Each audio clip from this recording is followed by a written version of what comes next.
Осыдан 9 жыл бұрын фотосурет курсында таныстық. Достасып кеттік. Жұмыс істеу үшін студияны бірлесіп жалға алуды шештік. Алғашында осы жерде өзіміз суретке түсірдік. Кейін фотоаймақтарды безендіре бастадық.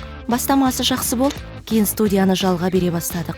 8 жыл бұрын бір ғана бөлмеміз болса, қазір 5 бірегей кең интерьерлік залымыз бар. Әрқайсысында бірнеше фотоаймақ бой көтерген. Мұнда отбасылық фотосессия, жылтыр басылымдардың мұқабалары, ауқымды коммерциялық бейнематериалдар мен сұхбаттар түсіріледі.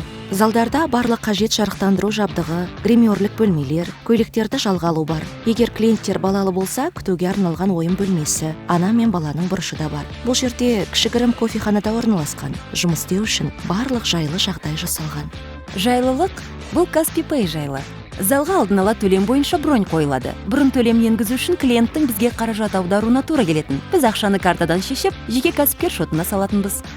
Енді артық қимылдаудың қажеті жоқ. Бәрі Каспи Пэйдің көмегімен қашықтан жасалады. Біз шотты телефон нөмірі бойынша қоямыз, клиентке Каспи KZ-те хабарлама келеді. Ол төлемді растап төлейді, бар болғаны осы. Залға бронь қойылған, ал ақша өзінің тиісті жеріне жеткен. Біз шығармашылыққа шын пейілімізбен қамқорлық жасаймыз. Каспи Пэй де солай.